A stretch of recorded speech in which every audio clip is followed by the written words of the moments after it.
আসসালামু আলাইকুম। সবাই কেমন আছেন? আল্লাহর রহমতে অনেক ভালো আছেন। আমরাও সবাই আলহামদুলিল্লাহ ভালো আছি। একটু বাইরে যাইতেছি। আমার মেয়ের কিছু কসমেটিক কিনা লাগবে, তাই মেয়েকে নিয়ে যাইতেছি। একা একা মেয়েকে এত বেশি বাইরে দিই না। আমি নিয়ে যাই বা আমার হাজব্যান্ডে নিয়ে যা। এখন বাসার সব কাজকর্ম শেষ করে মেয়েকে নিয়ে যাইতেছি। আর ভিডিওটা আমি কালকে করছি। কালকের ভিডিও আজকে আপলোড দিতেছি মেয়েকে নিয়ে আস্তে ধীরে যাই, যতক্ষণ লাগে আসতে ততক্ষণ এত বেশি কেনাকাটা করব না। মেয়ের বেশিরভাগ কেনাকাটা হয়ে গেছে, এখন কিছু জুয়েলারি কেনাকাটা আছে।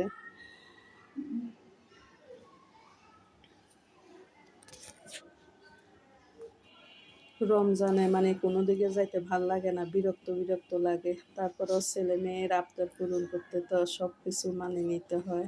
সারাদিন রোজা রাখি, এত ক্লান্ত লাগে বাইরে যাইতে। তারপরেও বাইরে আবার গেলে এই যে এইগুলো সবগুলো হইলো শপিং মল।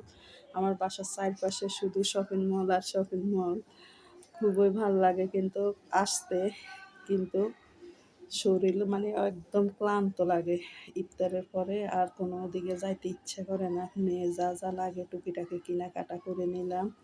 তারপরে আমার কাছে কিছু বাটি ভাল লাগছিল, কিছু বাটি কিনলাম। আমি সবসময় ব্যবহার করার জন্য কিছু বাটি কিনলাম। এই বাটিগুলো কিন্তু অনেক ভালো লাগছে আমার কাছে। আমার আসলে এদের এত বেশি কেনাকাটা নাই, তারা এত বেশি আমি কেনাকাটা করিও না। আমার কাছে সংসারের জিনিসপত্রের কেনাকাটা করতে কিন্তু অনেক ভাল লাগে, যেগুলো আমার সবসময় নিত্য প্রয়োজনীয় দরকার। এইগুলা সবসময় ব্যবহার করার জন্য কিনছি। খুবই ভাল লাগছে বাটিগুলো আমার কাছে, তাই আমি কিনছি। অনেকগুলো কিনছি, 7টা কিনছি বাটি।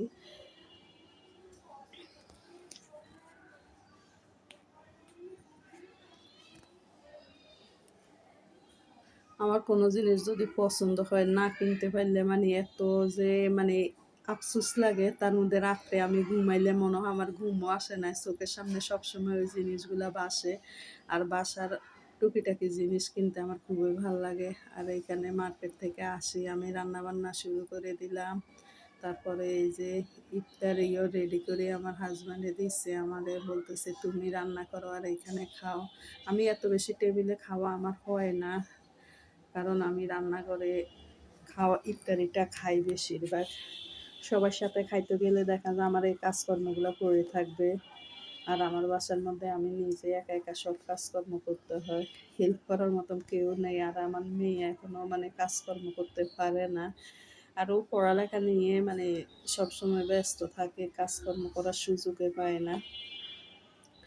এখানে আমি আজকে বেশি কিছু রান্না করব না, কালকের কিছু রান্না করা আছে। আজকে শুধু পুঁই শাক রান্না করব চিংড়ি মাছ দিয়ে, আর মুরগির মাংস রান্না করব।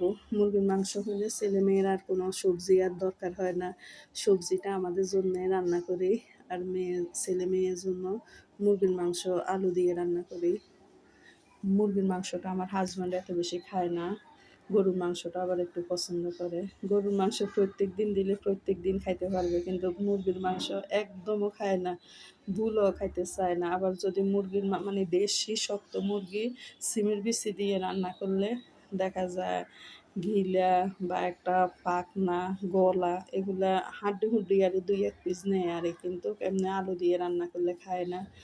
তারপরেও হাজব্যান্ডের জন্য একটা শক্ত মুরগি আনি রাখছি ফ্রিজের মধ্যে সিমের বিচি দিয়ে রান্না করার জন্য। আর আমার ছেলে মেয়ে একদম রাতা মোরগ খাইতেছে না, রাতা মোরগের মাংস তো একটু শক্ত। ওরা দেশি মুরগির ছোটো সাইজের গুলা খায়, যেন হাড্ডিগুলা নরম থাকে, চাবাইতে পারে, ওইগুলোই পছন্দ করে। আমি বড় বড় করে পিস করে নিছি। একটা দিলাম আলু, বড় একটা আলু দিলাম। আর একটা মুরগি আর মুরগির গলাগুলো আমি ফালাই দিছি, গলাগুলো রাখি না। মুরগির গলা নাকি খাইলে অনেক সমস্যা করে, কে জানি না। অনেকজনে বলে গলা খাওয়া ভালো না, তাই আমি মুরগির গলাটা রাখি না, গলাটা ফালাই দিচ্ছি। আমার কাছেও মাংস খাইতে এত বেশি ভাল লাগে না, মনে হয় একটু ভর্তা হইলে কয়টা ভাত একটু খাইতে পারি। কিন্তু কাজ করতে করতে সময় পাই না, ভর্তা বাটবো কখন। দেখা যায় ভর্তা তৈরি করলে এখান দিয়ে আমার রান্নার দেরি হয়ে যায়। প্রত্যেক দিন মনে করি একটু ভর্তা তৈরি করব, কিন্তু রান্নাটা শেষ হয়ে গেলে আর বাড়তে ইচ্ছা করে না, মানে আলসি লাগে, সারাদিন এত কাজ করি।